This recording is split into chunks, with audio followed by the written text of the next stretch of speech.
اگر آپ کو میری یہ ویڈیو پسند آئے تو like, comment and share, subscribe کرنا مت بھولیے۔ بسم اللہ الرحمن الرحیم۔ السلام علیکم آڈینس، کیسے ہیں آپ لوگ؟ حشیش شین کی اگلی ایپیسوڈ کی طرف بڑھتے ہیں، لیکن اس سے پہلے بتاتی چلوں کہ ہماری پچھلی ایپیسوڈ میں کیا تھا۔ جیسے کہ آپ لوگوں نے ایپیسوڈ سنی اور اس میں دیکھا کہ قاسم حسن کو قتل کرنے کے ارادے سے اس کے گھر میں چلا گیا ہے، اور اس کے ساتھ جو بھی ساتھی ہیں وہ انتہائی خوف زدہ ہے۔ خوف کے مارے ان کا برا حال ہوا جا رہا ہے۔ ان کو لگتا ہے کہ حسن جو ہے وہ ایک بہت طاقتور انسان ہے، اگر ہم اس کے گھر چلے گئے تو وہ ہمیں قتل کر دے گا۔ لیکن قاسم بہت ہمت کے ساتھ اس کے گھر کی طرف جاتا ہے۔ اور بڑھتے ہیں اگلے ایپیسوڈ کی طرف۔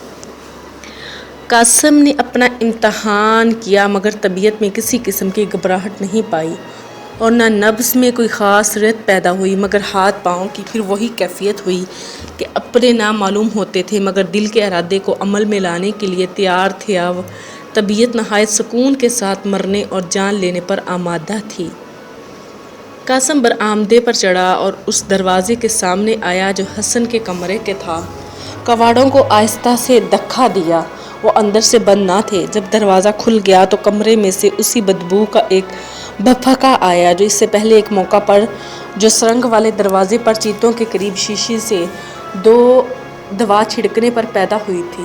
قاسم نے جھک کر کمرے میں غور سے دیکھا۔ تاریکی اس قدر تھی کہ کچھ نظر نہ آیا، البتہ ایک ہلکی سی گرگری کی مسلسل آواز آ رہی تھی۔ جب اندھیرے میں کچھ دیر تک دستک رہنے کے بعد نظر قائم ہو گئی تو دروازے کے دونوں جانب اندر کو زندہ چیتوں کے سر نظر آئے۔ قاسم ان جانوروں کے سروں کے بیچ سے نکلتا ہوا کمرے میں آیا۔ سامنے ایک بوریا بچھا ہوا دیکھا جس پر کوئی آدمی لیٹا تھا۔ دل میں کہا کہ ضرور یہ حسن ہے۔ اتنا خیال کرتے ہی غصہ سے بے تاب ہو گیا، جلدی سے آگے بڑھا، خنجر اونچا کیا اور دانت پیس کر کہا، او بے ایمان دغا باز! اور اتنا کہتے ہی اس سوتے ہوئے آدمی کے سینے پر خنجر پھونک دیا۔ پھر 12واں باب شروع ہو جاتا ہے۔ بچوں، کل قصہ یہاں تک ہوا تھا کہ قاسم نے درختوں کے جھنڈ والے مکان میں گھس کر حسن کے سینہ میں خنجر پھونک دیا تھا۔ اتنے میں مغرب کی اذان ہوئی۔ تم گھبرائے کہ اب قصہ آگے نہ ہوگا کیونکہ نماز اور افطار کا وقت ہو گیا ہے، مگر آج دل میں خوش ہوتے ہوں گے کہ انجام جو کچھ ہوا وہ بھی کہنا باقی ہے۔ واقعہ یہ ہے کہ اس بے جا حرکت کی سزا میں قاسم کو کوئی ناگہانی موت نہیں آئی، البتہ اتنا ضرور ہوا کہ ہاتھ میں بڑے زور کا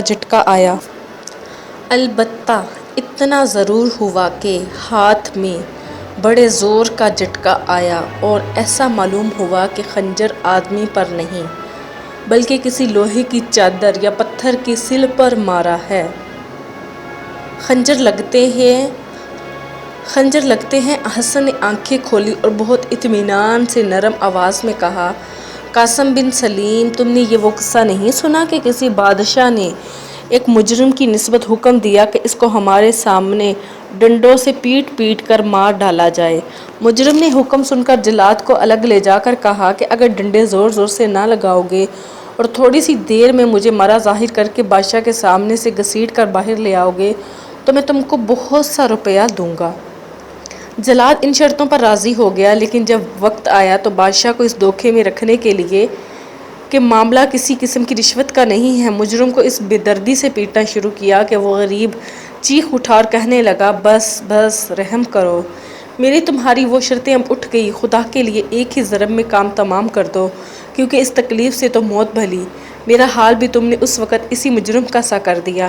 اگر فولاد کی مضبوط ذرہ آپ نے نہ عنایت فرمائی ہوتی تو اس چیز پر تو اب تک زمین و آسمان دونوں کے راز کھل گئے ہوتے۔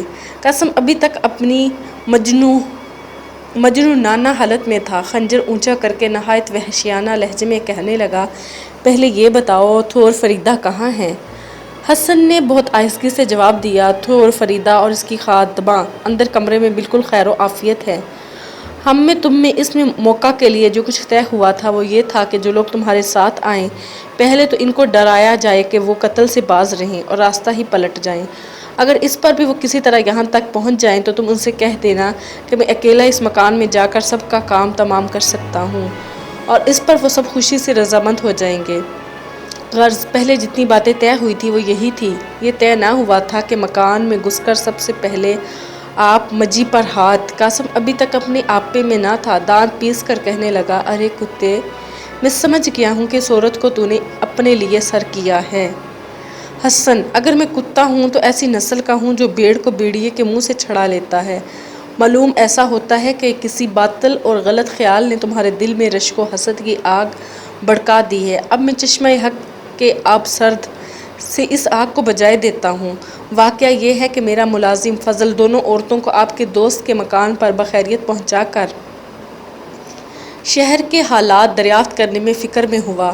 شدہ اسے معلوم ہوا کہ شہر کے دروازے بند کر دیے گئے ہیں اور کسی کو باہر نکلنے کا حکم نہیں ہے۔ اس خیال سے کہ عورتوں کی فراری کا حال کھل گیا ہے، اس نمک حلال ملازم نے یہ دانشمندی کی کہ ان کو آپ کے دوست کے مکان سے پھر یہیں واپس لے آئے۔ اتنا سن کر قاسم کو کچھ ہوش آیا۔ کل رات کو شہر کی جو حالت دیکھی تھی کہ ہر طرف خاموشی اور وحشت برس رہی تھی اور کسی آنے والی مصیبت کے آثار ظاہر تھے، یاد آنے لگی، مگر حسن کی طرف سے شبہ پورا رفع نہیں ہوا۔ چنانچہ اس کی باتوں کا جھوٹ سچ معلوم کرنے کے لیے کہنے لگا، تمہارے باپ کو اس کا علم ہو گیا ہے کہ تھور فریدہ بھاگ گئی ہے، چنانچہ اس نے 2 نوعمر فدائیوں کو یہاں بھیجا ہے۔ یہ فدائی شام کے ملک سے یہاں آئے ہیں اور کسی سے بات نہیں کرتے، نہ بولنے کی انہوں نے قسم کھا رکھی ہے۔ تمہارے باپ نے انہیں حکم دیا ہے کہ دونوں عورتوں کو جاتے ہی گرفتار کر لیں۔ تمہاری آگ کے حلقہ والی ترکیب سے جس قدر خوف اوروں پر طاری ہوا، ان دونوں فدائیوں پر نہیں ہوا۔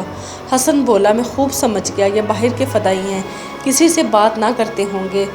حشیش ان کو زیادہ پلائی گئی ہوگی تاکہ اس وقت ان کی ہمت بڑھی رہے اور جو کچھ اس حال میں وہ کریں بعد کو یاد نہ رہے۔ بہتر یہ ہے کہ تم ان دونوں کو یہاں لے آؤ، ہم ان سے بھگت لیں گے۔ قاسم بولا، لیکن اس سے پہلے میں فضل کا معاملہ تو طے کر لوں، ورنہ سردار کو دھوکے کا شبہ گزرے گا۔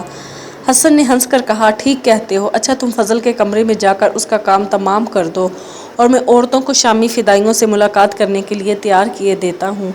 قاسم کو اب کسی قدر اطمینان ہوا۔ حسن کے کمرے سے نکل کر برآمدے میں چپکے چپکے گزرتا ہوا فضل والے کمرے کے دروازے پر آیا۔ دروازہ کھولتے ہی دیکھا کہ ایک قد آور آدمی سامنے کھڑا ہے۔ اس خیال سے کہ کوئی دھوکہ نہ ہو، قاسم خنجر اونچا کیے اس کی طرف جھپٹا، لیکن فوراً ہی کسی نے قاسم کا ہاتھ پکڑ لیا اور کوئی دانوں ایسا چلا کہ قاسم دھم سے زمین پر گرا۔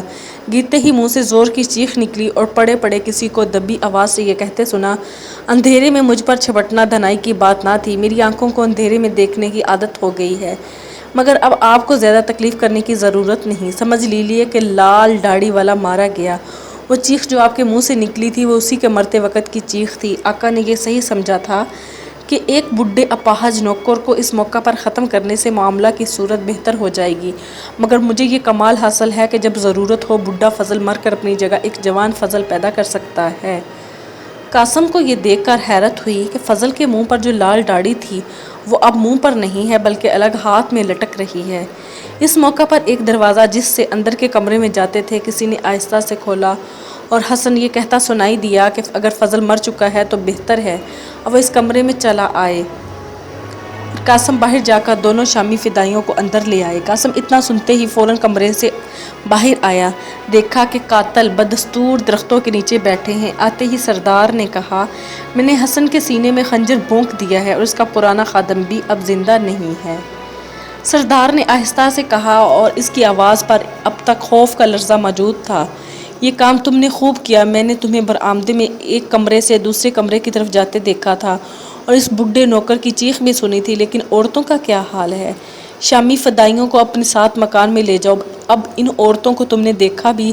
قاسم نے جواب دیا، نہیں سردار، تو پھر وہ اندر والے کمرے میں ضرور ہوں گی، اگر جان کی خیر چاہتے ہو تو اس کمرے میں قدم نہ رکھنا، یہ شامی فدائی خود ہی وہاں پہنچ کر انہیں گرفتار کر لیں گے۔ ہاں ایک بات اور بھی ہے، شیخ کا حکم ہے کہ حسن اور فضل کی لاشیں پہاڑ سے نیچے غار میں پھینک دی جائیں تاکہ ان کو کوئی دیکھ نہ سکے اور ان کے مارے جانے کا نشان تک کسی کو معلوم نہ ہو۔ جب تک شامی اپنا کام کریں، بہتر ہے کہ تم اور یہ فدائی جو شروع سے تمہارے ساتھ ہے دونوں مل کر لاشیں باہر لے آؤ۔ یہ نیا حکم سن کر قاسم کے ہوش اڑے اور سوچنے لگا کہ دیکھیے یہ معاملہ کیوں کر انجام بخیر ہوتا ہے۔ اب یاد آیا کہ حسن نے کہا تھا دونوں شامی فدائیوں کو اندر لے آؤ، ہم ان سے بھگت لیں گے۔ یہ تو ٹھیک ہے، مگر لاشوں کی مشکل ہے کہ وہ کہاں سے پیدا کی جائیں گی۔ بہرکیف جو کام سامنے ہے وہ کرو، باقی سب تقدیر پر چھوڑ دو۔ قاسم نے ان شامی فدائیوں کو اشارے سے اپنی طرف بلایا۔ وہ اس کے پیچھے اس طرح چلے جیسے کوئی نیند میں ہوتا ہے۔ دونوں حسن کے کمرے میں داخل ہوئے۔ سامنے بوریے پر ایک لاش پڑی ہوئی تھی۔ اندھیرے میں یہ بوریا اس لاش پر جو کپڑے تھے اور سب خون میں تر بالکل سیاہ معلوم ہوتے تھے۔ لاش کے پائنتیوں اندر والے کمرے کا دروازہ تھا۔ قاسم نے قدم بڑھا کر کواڑ آہستہ سے کھولے۔ دونوں شامی فدائی آگے بڑھے اور قاسم کے سامنے سے ہوتے ہوئے اندر والے کمرے میں داخل ہوئے۔ جو ہی کمرے میں قدم رکھا، قاسم نے ایک گلے کی آواز جسے کسی نے پکڑ لیا ہو اور دو چیزوں کے زور سے گرنے کا دھماکہ سنا۔ فوراً دروازہ کھول کر چوکھٹ پر کھڑا ہوا، اندر جانا چاہا مگر پاؤں کے پاس کسی چیز نے اندر جانے سے روکا۔ غرانے کی آواز بھی سنی جو کبھی تیز اور کبھی ہلکی ہو جاتی تھی۔ نیچے دیکھا تو لمبی لمبی چتکبری کھالیں قدموں کے پاس پھیلی پڑی تھی۔ معلوم ہوتا تھا کہ ان کے نیچے بھی کوئی چیز دبی ہوئی ہے۔ یہ نظر نہ آ سکا کہ وہ کیا چیز ہے۔ ان سے آگے کمرے میں سامنے دیوار کے قریب 3 صورتیں دھندلی دھندلی دکھائی دی، لیکن جو چیز بالکل صاف نظر آئی وہ ایک چھری کی چمک تھی جو ان تینوں صورتوں میں سے ایک کے ہاتھ میں تھی۔ اس کیفیت کو دیکھ کر قاسم کا یہ حال تھا جیسے سارے بدن کا خون خشک ہو جائے۔ اتنے میں کسی نے اس کے کندھے پر ہلکے سے ہاتھ رکھا اور آواز آئی، دونوں مر چکے ہیں۔ یہ حسن کی آواز تھی۔ قاسم نے حسن سے پوچھا، مجھ کو تمہاری اور فضل کی لاشیں باہر لے جانی ہیں۔ حسن نے پوچھا، باہر کتنے آدمی ہیں؟ قاسم نے کہا، ایک سردار ہے اور دوسرا ایک فدائی ہے جو قلعہ کے دروازے سے برابر میرے ساتھ رہا ہے۔ حسن نے کہا، ٹھیک ہے، اس فدائی کو اب اندر لے آؤ۔ قاسم جلدی سے باہر آیا مگر اس تردد میں تھا کہ اگر سردار نے شامیوں کی نسبت کچھ پوچھا تو کیا بتائے گا۔ اس وقت قاسم کو اپنے آپ کہنا یاد آیا کہ بدکار دغا باز اسی لائق ہوتے ہیں کہ وہ خود بھی دوسروں سے دغا پائیں۔ یہ لوگ بداعمال اور خونی ہیں، کسی ظلم سے انہیں باک نہیں۔ البتہ جب فوق العادت کرشمہ دیکھتے ہیں تو ان کی ہمت اور جوان مردی سب کا کفور ہو جاتی ہیں۔ اس وقت جو کچھ ان پر گزر رہا ہے انہی کے اعمال کی سزا ہے۔ سردار نے قاسم کو دیکھتے ہی پوچھا، دیر کس بات میں ہو رہی ہے؟ معلوم ہوتا تھا کہ سردار کے ہوش و حواس پہلے سے اب کسی قدر درست ہو گئے ہیں۔ قاسم نے کہا، عورتیں مکان میں نہیں ہیں، شامی ان کو باہر ڈھونڈ رہے ہیں۔ خیال ہے کہ مکان کی پشت پر جھاڑیوں میں کہیں چھپ گئی ہیں۔ اگر کہ یہ فدائی جو میرے ساتھ شروع سے رہا ہے اس وقت میری تھوڑی سی مدد کرے تو ہم دونوں مل کر لاشوں کو باہر نکال سکتے ہیں۔ سردار نے فوراً اس فدائی کو اندر لے جانے کا حکم دیا۔ وہ کچھ تامل کے بعد اٹھا۔ قاسم اس کو حسن کے کمرے میں لے گیا۔ معلوم ہوتا تھا کہ سامنے حسن کی لاش بوریے پر پڑی ہے۔ قاسم نے فدائی سے لاش کی طرف اشارہ کر کے چپکے سے کہا، یہ حسن ہے، فضل اندر ہے، اندر آؤ۔ قاسم نے پھر وہی دروازہ جسے اندر کے کمرے میں جاتے تھے کھولا۔ جو ہی فدائی نے اس کمرے میں قدم رکھا، قاسم نے دیکھا کہ کسی کا ہاتھ اس فدائی کے سر کے پیچھے آیا ہے۔ اس کے بعد ایسی آواز آئی جیسے گلا گھونٹنے میں منہ سے نکلتی ہو۔ اس آواز کے ساتھ ہی فضل کو یہ کہتے سنا کہ چیتوں کا پیٹ تو پہلے ہی شکار سے بھر چکا تھا، اب یہ میرا شکار ہے۔ اس وقت کمرے میں سے ایک نازک آواز نہایت خوف اور نفرت کی آئی۔ قاسم نے آواز پہچان لی اور اب غور سے زمین کی طرف دیکھا تو معلوم ہوا کہ فضل نے فدائی کی لاش زمین پر دراز کر دی ہے اور جلدی جلدی اس کی لال اور سفید وردی اتار کر خود پہن رہا ہے۔ فضل تو یہ کیا کر رہا ہے؟ اور حسن فضل کی انابی آبا جس میں نیلی گوٹ لگی تھی اس لاش کو پہنا رہا ہے اور وہ لال داڑھی جو فضل نے اتار پھینکی تھی لاش کے چہرے پر لگاتا ہے۔ حسن نے فضل سے کہا، جلدی کرو، چاند نکلنے کو ہے۔ اب فضل فدائی کے کپڑے پہنے اور قاسم دونوں کے کمرے میں آئے۔ دونوں نے مل کر بوریے پر سے لاش اٹھائی۔ یہ لاش شامی فدائیوں میں سے اس کی تھی جس کا قد ذرا بڑا تھا۔ اس کا اصلی لباس اتار لیا گیا تھا اور لاش کو چند کپڑوں میں لپیٹ کر اس پر چادر اڑا دی گئی تھی۔ دونوں آدمی اس لاش کو باہر لا کر سردار کی طرف چلے۔ قاسم نے اشارے سے پوچھا، لاش کس کی ہے؟ قاسم نے بہت خوفزدہ آواز میں بنا کر کہا، حسن کی۔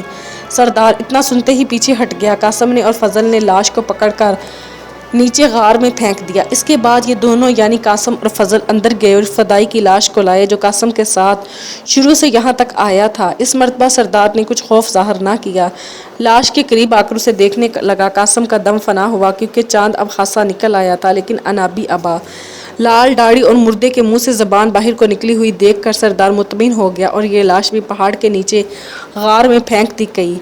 اب مکان میں سے دو جوان صورتیں فدائیوں کا لباس پہنے باہر آئی۔ سردار نے ان سے پوچھا کہ عورتیں کہاں ہیں؟ دونوں نے فقط گردن ہلا دی، منہ سے کچھ نہ کہا۔ سردار نے اب ایسے لہجے میں جس سے معلوم ہوتا تھا کہ فکر کا ایک بارے گرا اس کے سینے سے اٹھ گیا ہے، کہا، اس سے مطلب یہ ہوا کہ عورتیں یہاں شروع ہی سے نہیں آئی، بس ہمارا جو کام تھا وہ ختم ہوا اور اب ہم واپس جا سکتے ہیں۔ ان شامی فدائیوں کی نسبت حکم ہے کہ وہ فوراً ملک شام کے دائی الکبیر کے پاس واپس جائیں۔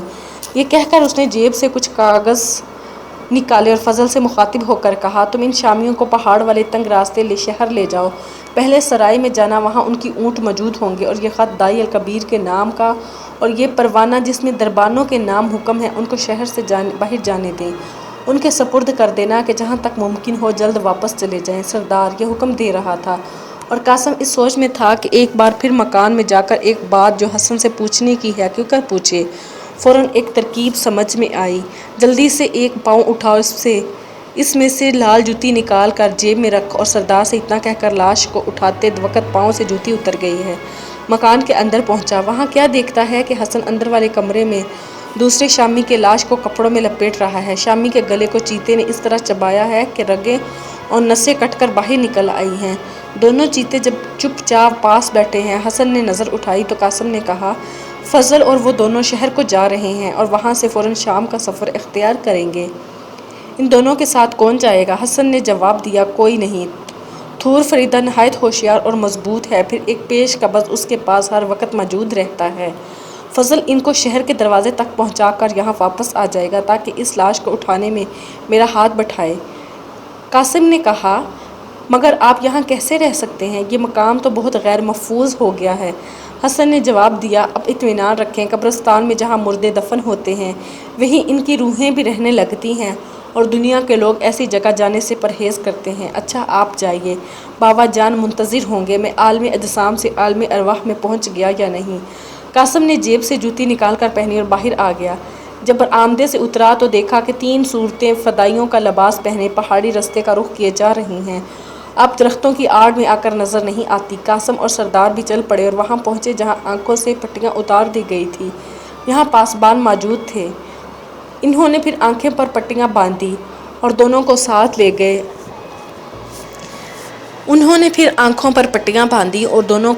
لیے آگے بڑھے۔